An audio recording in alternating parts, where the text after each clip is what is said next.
তো আমরা গাউসের সূত্র জেনেছি যে কোনো একটা আধান থেকে নির্গত বলরেখার সংখ্যা হয় Q/ε0। এখন ওই সূত্রের কিছু অ্যাপ্লিকেশন আমরা জানবো। আগের ভিডিওতে আমরা একটা অ্যাপ্লিকেশন করেছিলাম গাউসের সূত্রে, আজকে সেটা সম্বন্ধে আমরা ডিটেলস জানবো। তো প্রথম যেটা করব সেটা হচ্ছে যে কোনো বিন্দু আধানের জন্য কোনো বিন্দুতে ক্ষেত্র প্রাবল্য, যেটা আমরা জানি কিন্তু গাউসের সূত্র থেকে সেটা আমরা ঠিক ভেরিফাই করে নেব যে ওই বিন্দু আধানের জন্য কোনো বিন্দুতে ক্ষেত্র প্রাবল্য কত হয়। তাহলে একটা বিন্দু আধান নিয়ে নিচ্ছি, কিউ প্লাস কিউ ধরে নিচ্ছি। তার জন্য কোনো একটা বিন্দু পি বিন্দুতে আমাকে ক্ষেত্র প্রাবল্য বের করতে হবে। তাহলে আমরা কি করব, পি বিন্দুতে তড়িৎ ক্ষেত্র প্রাবল্য নির্ণয়ের জন্য আমরা একটা গাউসীয় তল কল্পনা করলাম। কেমন তল? গোলকীয় বদ্ধ তল। অর্থাৎ লিখবো যে ও কে কেন্দ্র করে আর ব্যাসার্ধের পি বিন্দুগামী একটি গাউসীয় বদ্ধ তল কল্পনা করলাম। এবারে গাউসের সূত্র অনুযায়ী আমরা জানি যে বদ্ধ তলের মধ্যে মোট অতিক্রান্ত ফ্লাক্স হচ্ছে Q/ε0। অর্থাৎ গাউসের সূত্রানুসারে close integration of surface E dot ds সমান হয়ে যায় Q/ε0 শূন্য মাধ্যমের ক্ষেত্রে। তাহলে আর ই তো সমস্ত যেহেতু কিউ আধান থেকে প্রতিটা বিন্দু দূরত্ব একই, গোলকের কেন্দ্রে আছে আধান, তাই আমরা ধরতে পারি যে ই হচ্ছে তলের প্রতিটা বিন্দুতে সমান ই ইন্টু ইন্টিগ্রেশন অফ ds সমান Q/ε0। এখানে তলের প্রতিটি বিন্দুতে ই সমান, ঠিক আছে? তাই আমরা এটা লিখতে পারি। আর ই ইন্টু ডিএস মানে সমগ্র তলের ক্ষেত্রফল কত হবে না 4πr² সমান Q/ε0। আর ই সমান হয়ে যায় Q/4πε0r², যেটা আমরা জানতাম যে তড়িৎ ক্ষেত্র প্রাবল্য কোনো বিন্দু আধান থেকে আর দূরত্বে হয় Q/4πε0r²। সেটা আমরা প্রমাণ করে দেখে নিলাম। এবার যাচ্ছি পরবর্তী অ্যাপ্লিকেশনের দিকে। এবার আমরা করব যে সুষমভাবে আহিত গোলীয় খোলকের জন্য পাতলা গোলীয় খোলক, অর্থাৎ ভিতরটা ফাঁপা একটা পাতলা গোলীয় খোলককে আমরা আহিত করেছি। অর্থাৎ এর চারদিকে ধরো আমরা কিউ আধান দিয়ে আহিত করেছি, মোট আধান কিউ দিয়েছি। এবার এই কিউ আধানের জন্য কোন বিন্দুতে আমরা পাতলা গোলীয় খোলকের জন্য লিখেছি অথবা লিখি আহিত ধাতব গোলক। কেন না, কারণ ধাতব গোলকের আধান সর্বদা বাইরের পৃষ্ঠেই অবস্থান করবে। অর্থাৎ পাতলা গোলীয় যে কোনো খোলক আর আহিত ধাতব গোলক একই রকম আচরণ করবে, সেই জন্য আমরা আহিত ধাতব গোলক নিয়েও করতে পারি। এবার সেই আহিত ধাতব গোলকের জন্য কোন বিন্দুতে আমরা তড়িৎ ক্ষেত্র প্রাবল্য নির্ণয় করব। মনে করি আর ব্যাসার্ধের ক্যাপিটাল আর আর্ধের একটি কিউ আধানে আহিত পাতলা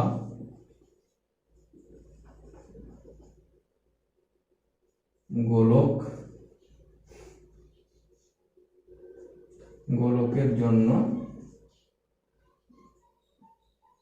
গোলকের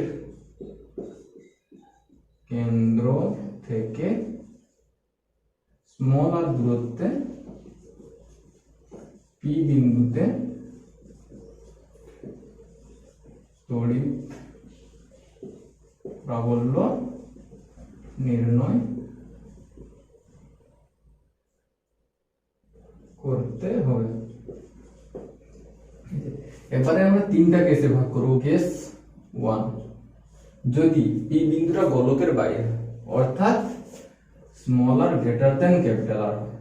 তাহলে এখন আমরা কি করব, সেই ও কে কেন্দ্র করে পি বিন্দুগামী একটা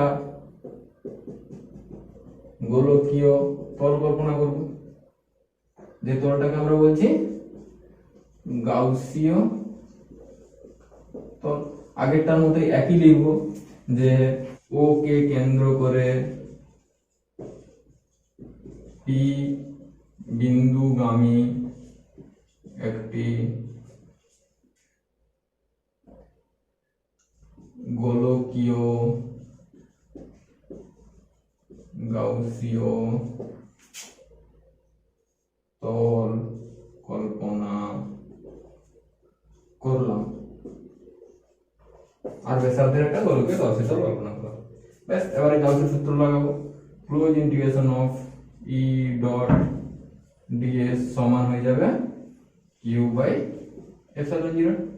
তাহলে এখন আমরা সেই ইটা গাউসীয় তলের প্রতিটা বিন্দুতে ই সমান, তাই আমরা ইটাকে বের করে দিব, আর ডিএস এর ইন্টিগ্রেশন হয়ে যাবে 4 পাই স্মল আর স্কয়ার, ঠিক আছে, সমান হয়ে যাবে কিউ বাই এপসাইলন জিরো, আর ই সমান হয়ে যাবে Q by 4 pi epsilon zero small r square. একই মান এই কেন্দ্র ও বিন্দুতে একটা বিন্দু আধান রাখলে পি বিন্দুতে যা তড়িৎ ক্ষেত্র প্রাবল্য পেতাম, এখন একটা আহিত গোলক, পরিবাহী গোলক, ধাতব পরিবাহী গোলক হতে পারে, ধাতব না লিখে আমরা এখানে পরিবাহী গোলকও বলতে পারি, বা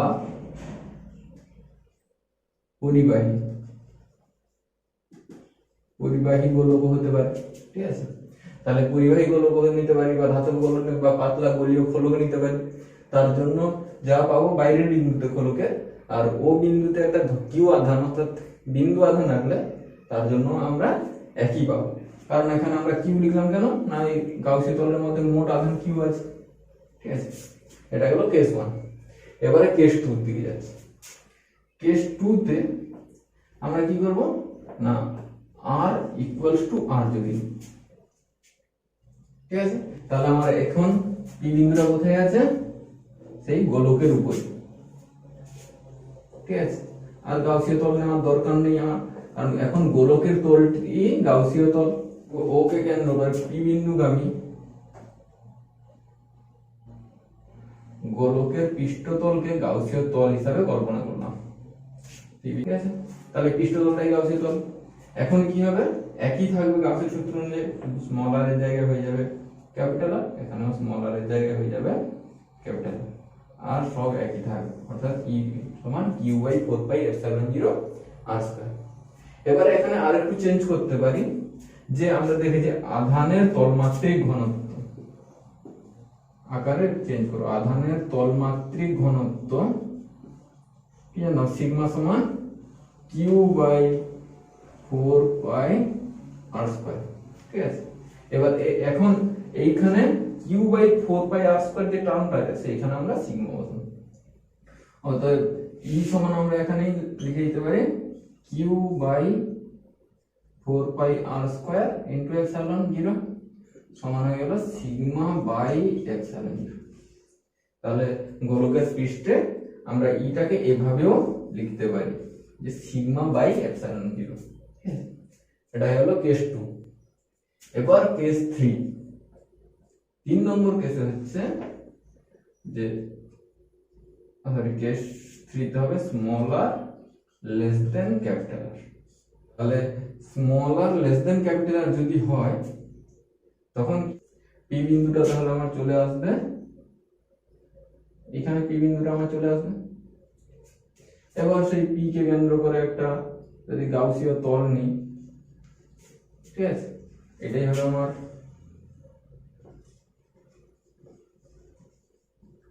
গাউসীয় তল।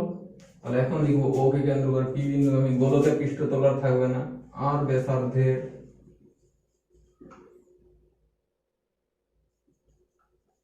গোলকীয় গাউসীয় তল হিসাবে গোলকীয় গাউসীয় তল কল্পনা করলাম,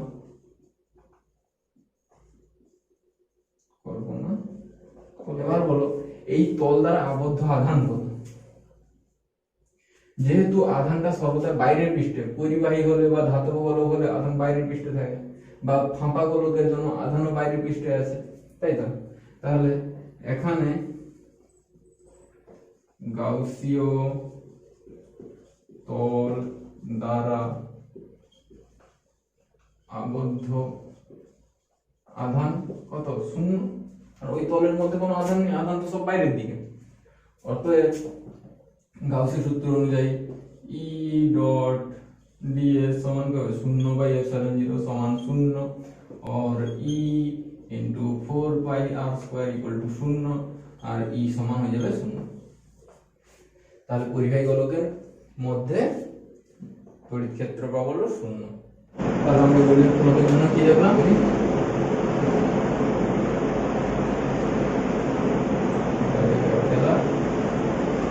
আমরা যদি একটা গ্রাফ আঁকি, এদিকে হচ্ছে স্মল আর এদিকে হচ্ছে ই, যদি গ্রাফ আঁকি তাহলে আমরা কি দেখছি? এটা হচ্ছে ক্যাপিটাল আর, এদিকে হচ্ছে মাইনাস। তাহলে আমরা দেখতে পাচ্ছি আর লেস দেন আর কি 0, যখনই আর এ পৌঁছালো আর সঙ্গে সঙ্গে ই হয়ে গেল u/4πr²। আমরা এখানে পৌঁছানোর সাথে সাথে আমরা ই হয়ে গেল এটা u/4πr²। দিয়ে তারপরে কি হলো? আর গ্রেটার দেন আর এ সমান u/4πr² এর ফর্মুলা। তো আমার গ্রাফটা হবে এরকম হবে, হঠাৎ করে এইভাবে, এদিকেও ঠিক একই রকম আসবে। এটা হচ্ছে আহিত পরিবাহী গোলকের জন্য যদি গ্রাফ আঁকে এইভাবে গ্রাফ। এবারে আমরা বার করব অসীম আহিত রিলি পরিবাহী, অর্থাৎ একটা পরিবাহী নিয়েছি, পরিবাহী তার যেটাকে আহিত করা আছে এবং সমানভাবে সুষমভাবে আহিত আছে, অসীম, নিচে অসীম পর্যন্ত আছে আর উপরে অসীম পর্যন্ত আছে। এবার তার জন্য কোন বিন্দুতে আমরা তড়িৎ ক্ষেত্র প্রাবল্য বের করব, ঠিক আছে? তাহলে লিখে নিব একটু প্রথমে, যে মনে করি সুষম ভাবে আহিত অসীম পরিবাহীর জন্য পরিবাহী থেকে আর লম্ব দূরত্বে, পরিবাহীর সাথে লম্ব দূরত্ব আর, লম্ব দূরত্বে পি বিন্দুতে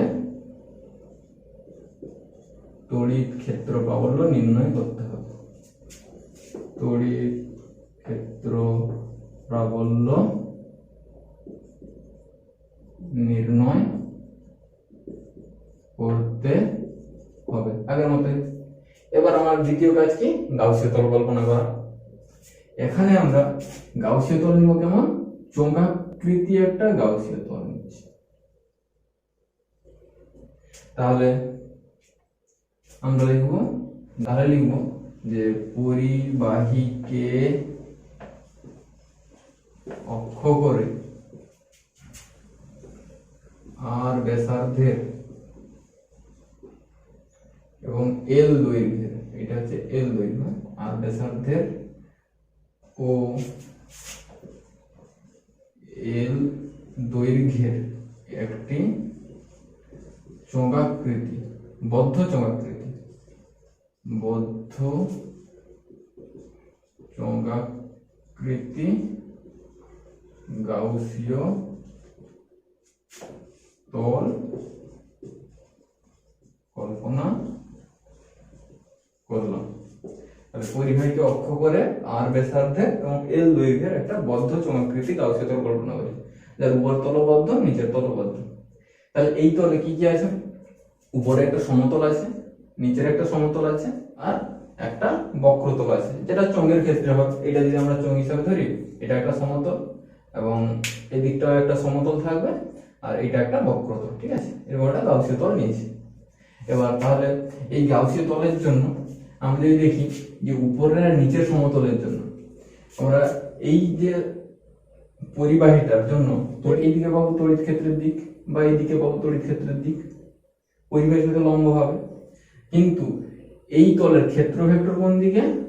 এই দিকে হচ্ছে ক্ষেত্র ভেক্টর S1 ধরতে পারি, এই উপরে তলের ক্ষেত্রফলের ভেক্টরের দিক, আর তড়িৎ ক্ষেত্রের দিক হচ্ছে এই দিক হচ্ছে ই এর দিক, অর্থাৎ ই আর এস পরস্পর লম্ব, তাই এই তলের জন্য আমরা তড়িৎ ক্ষেত্র প্রাবল্য 0। আবার নিচের তলের জন্য ঠিক একই রকম, ই পাবো এইদিকে আর এইদিকে পাবো S2, ঠিক আছে, ই আর এস মধ্যবর্তী। আর একমাত্র এই যে বক্রতলের জন্য ই পাবো যেদিকে আর এস এর দিকও পাবো ঠিক সেই দিকে। তাহলে শুধুমাত্র বক্রতলের জন্য আমরা তড়িৎ ফ্লাক্স পাবো, আর উপরের সমতল আর নিচের সমতলের জন্য তড়িৎ ফ্লাক্স 0। তাহলে আমরা লিখব উপরের ও নিচের সমতলের জন্য ক্ষেত্র ভেক্টর ও তড়িৎ ক্ষেত্রের মধ্যবর্তী কোণ 90 ডিগ্রি হওয়ায় ওই দুটি তলের ফ্লাক্স সমান কত? 0। তাহলে গাউসের সূত্র অনুযায়ী close integration of E dot DS সমান, আমাকে একটা জিনিস ধরতে হবে যে একক দৈর্ঘ্যে আধান সমান হচ্ছে ল্যামডা, ধরবো আমরা ল্যামডা একক দৈর্ঘ্যে। তাহলে আমরা এল দৈর্ঘ্যে গাউসের তল কল্পনা করেছি, তাহলে এল দৈর্ঘ্যে আধান হবে ল্যামডা এল, ঠিক আছে। তাহলে আমার আধান কত? ল্যামডা, তাহলে লিখব ল্যামডা এল বাই এপসাইলন 0, ঠিক আছে। এবার আর তাহলে সমতল অংশের জন্য আমরা লিখতে পারি, আর ক্লোজ দিব না, ধরো S1 E dot ds plus S2 E dot ds plus, এটা হচ্ছে বক্রতল, বক্রতলের জন্য আমরা S ধরে নিচ্ছি, E ডট ds সমান 0, সমান হবে ল্যামডা এল বাই এপসাইলন 0। আর আমরা এটার জন্য কত? এটা হচ্ছে 0, E ডট ds এই যে প্লাস 0, আর S2 এর জন্য তড়িৎ ফ্লাক্স এটা S1 0, উপরের বক্র সমতল আর নিচের সমতলের জন্য। আর বক্রতলের জন্য এটা হচ্ছে আমার বক্রতল, বক্রতলের জন্য শুধু ফ্লাক্স পাবো। এবং বক্রতলের যেহেতু অসীম পরিবাহী, তাই এই বিন্দুতে ই যা, এই বিন্দুতে ই তাই, এই বিন্দুতে ই তাই, এই বিন্দুতেও ই তাই, এই বিন্দুতেও ই তাই, প্রত্যেকটা বিন্দুতে ই সমান। তাই লিখতে পারি ই ইনটু, এবার এস এরিয়া, বক্রতলের ক্ষেত্রফল কত? 2 পাই আর ইনটু এল, ই ইনটু 2 পাই আর এল সমান হয়ে যাবে আমার lambda by epsilon 0, R E সমান হয়ে যাবে এল এল একটা কেটে যাবে, ল্যামডা বাই 2 পাই এপসাইলন 0 আর। তাহলে আমার হয়ে গেল এখানে ই সমান হয়ে গেল ল্যামডা বাই 2 পাই এপসাইলন 0 আর। এবার আমরা পরবর্তী অ্যাপ্লিকেশনের দিকে যাচ্ছি। আমরা এবার বলবো সুষমভাবে আহিত অসীম পাতলা পাত। এটা অসীম পাত নিয়েছি, এটা একদম ছোট নয়, যে অনেক বড়, মানে যতটা বড় পাতলা তত, ঠিক আছে। তো সেই অসীম পাতলা পাতের জন্য ওই পাত থেকে আর লম্ব করতে পি বিন্দুতে আমরা তড়িৎ ক্ষেত্র প্রাবল্য বের করব, ঠিক আছে। তো আমার তাহলে এবার কাজ হচ্ছে কি গাউসের তল কল্পনা করা। তো এখানে গাউসের তলটা নিব, এই চৌম্বকীয় তলটাই নিব। এবার চোঙটা কেমন হবে? এইরকম একটা চোঙ নিব, আর দৈর্ঘ্যটা হবে 2r, আর হলো এখান থেকে আর এখান থেকে আর প্রস্থচ্ছেদের ক্ষেত্রফল নিব, এই প্রস্থচ্ছেদের ক্ষেত্রফল। তাহলে আমরা লিখে নিয়েছি যে মনে করি সুষমভাবে আহিত অসীম পাতের জন্য আর লম্বদূরত্বের ক্ষেত্রফল নির্ণয় করতে হবে। এবার লিখে দিব আরেকটু যে পাতের একক ক্ষেত্রফলে আধান, কত আধান আছে নাম করো, একক ক্ষেত্রফলে আধান সমান সিগমা। সিগমা অর্থাৎ আধানের পরমাণু ঘনত্ব যেটা, সেটা তাহলে পাতের সাথে লম্বভাবে 2r দৈর্ঘ্যের ও a প্রস্থচ্ছেদের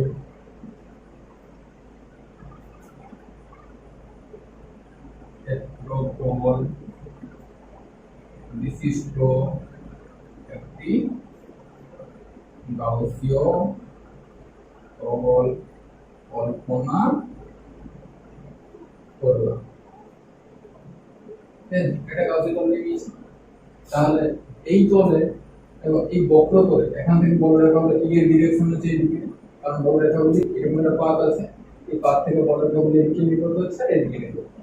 তাহলে এই বক্রতলের ক্ষেত্র ভেক্টর হচ্ছে কত? তাই ই আর ক্ষেত্র ভেক্টর মধ্যবর্তী কোণ সর্বদাই 90 ডিগ্রি। তাহলে এখানে নিব যে গাউসীয় তলের বক্রতলের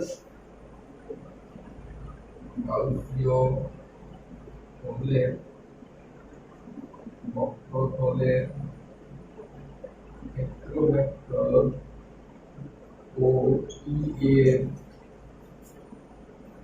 মধ্যবর্তী কোণ 90 ডিগ্রি। তাই ওই তলের ফ্লাক্স সমান কি? অতএব road surface integral E dot DS সমান কি জানি ইউ বাই এপসাইলন 0। কিউ কত? একক ক্ষেত্রফলে আধান হচ্ছে কত? সিগমা। তাহলে এই যে গাউসের তলটা নিয়েছি এরকম, আর এই অংশে যে আধানটা থাকে সেই আধানটাই গাউসের তলের মধ্যে থাকা আধান, তাই তো? তাহলে গাউসের তলের মধ্যে থাকা আধান হচ্ছে কত? একক ক্ষেত্রফলে আধান সিগমা, আর এ ক্ষেত্রফলে আধান থাকবে সিগমা এ। তাহলে সিগমা এ, তাহলে এ ক্ষেত্রফলে আধান হচ্ছে গাউসের তল দ্বারা আবদ্ধ আধান হচ্ছে সিগমা এ বাই এপসাইলন। বক্রতল ই ডট ডিএস প্লাস সমতল, দুটো সমতল আছে, ই ডট ডিএস তাহলে কি আসবে? সমান হচ্ছে সিগমা এ বাই এপসাইলন। তাহলে নিচে নিচ্ছি যে তাহলে এটা তো 0, তাহলে ই ডট ডিএস দুটো সমতল হচ্ছে সিগমা এ বাই এপসাইলন। আর ই তো এই তলের প্রতিটা বিন্দুতে সমান এবং এই তলের প্রতিটা বিন্দুতে সমান, আর ডিএস কত? 2a। এখানকার ক্ষেত্রফল আর এখানকার ক্ষেত্রফল এ এ সমান হচ্ছে sigma A by epsilon. A কেটে যাবে আর কি হয়ে গেল? Sigma by 2 epsilon. এটা খুবই ইম্পর্টেন্ট। এটা আমাদের পরবর্তী চ্যাপ্টার ক্যাপাসিটর যখন পড়বো অর্থাৎ ধারক পড়ার সময় এটা খুবই কাজে লাগবে। ই সমান সিগমা বাই 2 এপসাইলন 0। ঠিক আছে? তাহলে এখানে দেখতে পাচ্ছি ই কিন্তু কোনো দূরত্বের উপর নির্ভরশীল নয়, অর্থাৎ ই ইন্ডিপেন্ডেন্ট অন আর। অর্থাৎ এখান থেকে যে বড় রেখাগুলো নির্গত হচ্ছে পুরো সমান্তরাল বড় রেখা নির্গত হচ্ছে। এই বিন্দুতে ক্ষেত্রফল বলা যা হবে, এই বিন্দুতে ক্ষেত্রফল তাই হবে, এই বিন্দুতে ক্ষেত্রফল তাই হবে। প্রত্যেকটা বিন্দুতে ক্ষেত্র প্রাবল্য কিন্তু সমান। ঠিক আছে? মানে এখানে ইন্ডিপেন্ডেন্ট অফ, আমরা গোলকের ক্ষেত্রে 1/r² এর নির্ভর করছে। আর যখন পরিবাহী পাঠ করলাম তার জন্য পেয়েছিলাম কত?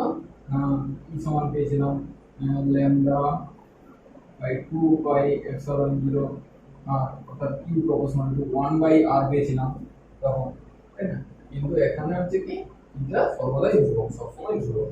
এটা কাজে লাগবে, পরবর্তীকালে আমরা কাজে লাগাবো। ঠিক আছে? তাহলে আমরা কি জানলাম যে বিন্দু আধানের জন্য কোন বিন্দুতে ক্ষেত্র প্রাবল্য, গোলীয় ফলকের জন্য ক্ষেত্র প্রাবল্য, আর হচ্ছে অসীম পরিবাহীর জন্য ক্ষেত্র প্রাবল্য, আর অসীম আহিত পাতের জন্য তড়িৎ ক্ষেত্র প্রাবল্য। এই চারটা জিনিস আমরা গাউসীয় উপপাদ্যের ব্যবহার হিসাবে জানলাম। আরো অনেক কিছু হতে পারে, কিন্তু আমাদের সিলেবাসে মোটামুটি এর মধ্যে সীমাবদ্ধ আছে। তাই বর্তমান এইচএসসি সিলেবাসের জন্য সীমাবদ্ধ, তবে নিট আর জেই মেনের জন্য আরো কিছুটা লাগবে, যেটা আমরা পরে পরে করব। তো এখন এটাই থাকলো, আর পরবর্তী ক্লাসে আমরা যে তড়িৎ দ্বিমেরু আর পরাবিদ্যুৎ সম্বন্ধে আমরা পড়বো।